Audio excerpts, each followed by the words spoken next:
سے بات نکلی تھی کہ ہر کسی کا جنازہ اٹھنا ہے، یاد رکھو ہر کسی کا۔ نفیس بھائی بیٹھے، ان سے پہلے جو ان کے گھر کے مالک تھے، ان سے پہلے جو تھے، ان کے بعد جو ہوں گے۔ میں بیٹھا ہوں، مجھ سے پہلے میرے والد صاحب تھے، دادا تھے، پردادا تھے، آپ بیٹھے ہیں۔ سب کے گھر کا یہی سسٹم ہے، جسے تم گھر سمجھتے ہو وہ گھر نہیں، وہ مسافر خانہ ہے۔ بے شک حق ہے جی مسافر خانہ۔ وہ ایک بزرگ جیسے ماشاءاللہ آپ کی بستی ہے تو یہاں پر لوگ بیٹھ جاتے ہیں، صبح میں دھوپ نکلتی ہوگی سردیوں میں، تو ایک بزرگ گزر رہے تھے، جی انہوں نے کہا کہ تم مسافر خانے پہ زیادہ مت اتراؤ۔ جی تو ان سے کہا یہ پاگل انسان ہے، ہمارے گھر کو مسافر خانہ کہتا ہے؟ تو کہا میں پاگل نہیں ہوں، یہ بتاؤ تم سے پہلے تمہارے گھر میں کون رہتا تھا؟ جی کیا ذہن دیا ہے جی کہ ہمارے باپ کون سے پہلے، کون کے باپ کون سے پہلے، کون کے باپ کا تمہارے بعد، ہماری آل، ہماری بیٹی بیٹا۔ تو کہا میرے بھائیوں مجھے پاگل کہتے ہو، یہ بتاؤ مسافر خانہ کسے کہتے ہیں؟ جی حقیقت ہے صاحب، بے شک جی پوائنٹ، ٹرننگ پوائنٹ جسے کہتے ہیں۔ کتنی پیاری بات تھی کہ تمہیں یہی نہیں پتا کہ یہ مسافر خانہ ہے، اور جس قبرستان کی طرف نظر بھی اٹھا کے نہیں دیکھتے وہی تو تیرا آخری ٹھکانہ ہے۔ بے شک وہی آخری ٹھکانہ۔ اوپر سے پرگے لگا دیے جائیں گے، مٹی چڑھا دی جائے گی، تیرے رشتہ دار بھی کہیں گے مجھے کاشی پور جانا ہے، کوئی کہے گا مجھے جس پور جانا ہے، کوئی کہے گا مجھے ردر پور جانا ہے، کوئی کہے گا مجھے غدر پور جانا ہے۔ امام صاحب ذرا دعا مختصر کیجئے، دفن میں جلدی کیجئے، تیرے عزیز تجھے چھوڑ کے آگئے، ماں نے چھوڑ دیا، باپ نے چھوڑ دیا، رشتہ داروں نے چھوڑ دیا، تیرا جو جگری دوست تھا نا اسے بھی 2 منٹ قبر پہ بیٹھنے کی توفیق نہ ہوئی۔ دیکھ اس وقت پہ بھی تیری قبر پہ بیٹھ کے اگر کوئی سورہ یاسین پڑھتا ہے تو وہ تیرا امام ہی پڑھتا ہے، یا جس بیٹے کو امام نے پڑھا دیا تھا وہ بیٹا پڑھتا ہے۔ سب چھوڑ کے آگئے، تو مرسیڈیز گاڑیوں میں سفر کرتا تھا، فورچونر گاڑیاں تھی تیرے پاس، مگر اب کچھ نہیں ہے سوائے کفن کے کپڑوں کے۔ اگر ہو تو مجھے بتا دو، 3 کفن کے کپڑے ساتھ جاتے ہیں، عورت ہے تو 5 کپڑے جاتے ہیں، اس کے علاوہ کچھ نہیں جاتا۔ ہر کسی کا جنازہ جا رہا ہے اور ہمارے سوئے ہوئے ذہنوں کو آواز دے کے کہہ رہا ہے، حشر میں پھر ملیں گے میرے دوستو، حشر میں پھر ملیں گے میرے دوستو، بس یہی مقام آخری حشر میں پھر ملیں گے میرے دوستو۔ جی بے شک کہنا سب جیت جی کے ہیں شکوے گلے، کہنا سب جیت جی کے ہیں شکوے گلے، آج سے ختم دنیا کے سب سلسلے، شمع ڈھلنے کو ہے، دم نکلنے کو ہے۔ بے شک سبحان اللہ حقیقت ہے۔ میرے کئی احباب ایسے ہیں جو میری تقریروں میں آ کے تقریریں سنتے تھے، کئی احباب ہیں۔ ہماری بستی کے پاس حیات نگر ہے، وہاں کے امجد بھائی ہیں۔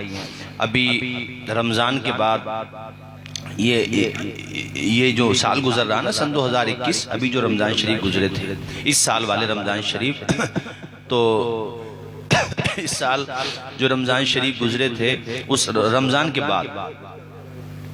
کے بعد جو ہے، رمضان کے بعد ہمارے ایک دوست تھے ڈیڈوانا راجستھان کے، وہ بندہ مجھ سے بڑی محبت کرتا تھا۔ کہیں میں تقریر میں چلا جاتا، لاڈنو ہے، سجان گڑھ ہے، جسونت گڑھ ہے، روڑو ہے، اور صاحب تمہارے چورو ہے، دور دور تک وہ بیچارہ اپنی کار لے کے آ جاتا تھا۔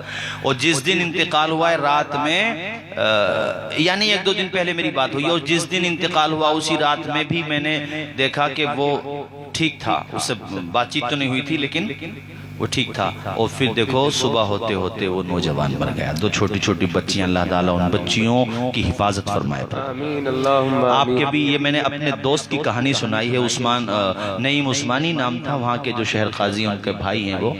تو آپ کے بھی بہت سے عزیز و اقارب، آپ کے بھی، سب کے کہہ رہا ہوں جی جی جی ہم کسی کا بھائی، کسی کی ماں، کسی کی بہن، کسی کی بیٹی، کسی کا باپ، کسی کا عزیز، کسی کے جگر کا ٹکڑا بیٹا، نہ جانے کون کون ہمیں چھوڑ کے چلے گئے. جی جی ایک دن ہمیں بھی جانا ہے، تمہیں بھی جانا ہے، سب کو جانا ہے. کہنا سب جیت جی کے ہیں شکوے گلے، آج سے ختم دنیا کے سب سلسلے، شمع ڈھلنے کو ہے، دم نکلنے کو ہے، شمع ڈھلنے کو ہے، دم نکلنے کو ہے. بس یہی ہے پیام آخری، آخری حشر میں پھر ملیں گے میرے دوستو. سبحان اللہ، بے شک حضرت کیا بات. مجھ کو نہلا کے پہنا دیا ہے کفن، مجھ کو یہ سب کے ساتھ ہونا ہے، جی سب میرے ساتھ بھی ہونا ہے، تمہارے ساتھ بھی ہونا ہے. یہ آخری کفن، یہ مطلب آخری نہانا ہوگا. اس لیے میں حضرت آپ سے بھی عرض کر رہا ہوں، بستی کے نوجوانوں کو بلا کر، بڑے بوڑھوں کو بلا کر ان لوگوں کو نہلانے کا اور کفنانے کا طریقہ سکھاؤ. جی بے شک. چونکہ کچھ نہیں پتا کہاں کس کی موت ہو گئی. آپ کے ساتھ آپ کا مسلمان بھائی، آپ کہیں کمانے گئے تھے، اب بتاؤ نہلانے کا طریقہ ہی نہیں جانو گے، کفنانے کا طریقہ ہی نہیں جانو گے، نماز جنازہ یاد، دعائے جنازہ یاد نہیں ہوگی، تو وہاں کسے تلاش کرو گے؟ یہ دین کے ضروری مسائل ہیں، خود بھی سیکھو. یہ مت سوچو کہ ابھی ہم جوان ہیں، ابھی تو موت آئے گی. بھائیو، موت یقینی ہوتی ہے، جوانی یقینی نہیں ہوتی ہے. جی حق بات. اس لیے یہ سیکھو، آپ سب لوگ سیکھو. مجھ کو نہلا کے پہنا دیا ہے کفن، رو چکے مل کے ماں باپ بھائی بہن، ساتھیوں اب اٹھاؤ جنازہ میرا، ساتھیوں اب اٹھاؤ جنازہ میرا. ہو چکا انتظام آخری، آخری حشر میں پھر ملیں گے میرے دوستو. بے شک سبحان اللہ، حق بات حضرت. خوشبو میں کفن کو بسانے لگے، میری میت کو دلہن بنانے لگے. ساتھیوں موت بھی آج حیرت میں ہے، ساتھیوں موت بھی آج حیرت میں ہے. ہو چکا انتظام آخری، آخری حشر میں پھر ملیں گے میرے دوستو. یہ دنیا ہے نا، بڑی بے مربت دنیا ہے. ہم لوگ اپنے اجداد کو بھول گئے. کوئی اپنے دادا کو یاد ہی نہیں کرتا، پردادا کی یاد تک نہیں آتی. یاد تو آنا دور کی بات ہے، ہمیں تو اپنے پردادا کا نام بھی یاد نہیں ہوگا بہتوں کو. اپنے والد کی برسی چھمائی 40ویں کے بہانے یاد آ جاتی ہے، ورنہ یہ بھی نہ ہو تو مجھے ایسے لگتا ہے کہ آج کل کی اولاد ایسی ہے کہ ان کا تذکرہ بھی نہ کرے، انہیں یاد بھی نہ کرے.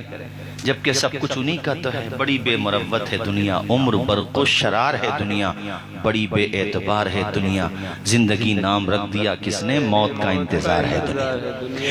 کیسی دنیا ہے مرشد غضب رے غضب، چند دنوں میں یہاں بھول جاتے ہیں سب، جس بہانے میری یاد آ جائے تو، جس بہانے میری یاد آ جائے تو، پڑھ لینا کلام آخری آخری پڑھیں، حشر میں پھر ملیں گے میرے دوستوں، حشر میں پھر ملیں گے میرے دوستوں.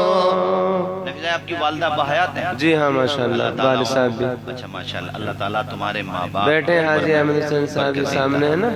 آخر میں یہ چند جملے کہہ دوں، پھر میں وہ کرامت جو غوث پاک کی بیان کر رہا تھا اس کو مکمل کر کے تقریر ختم کرتا ہوں. وقت بھی کافی ہو گیا، 12:30 بج گئے.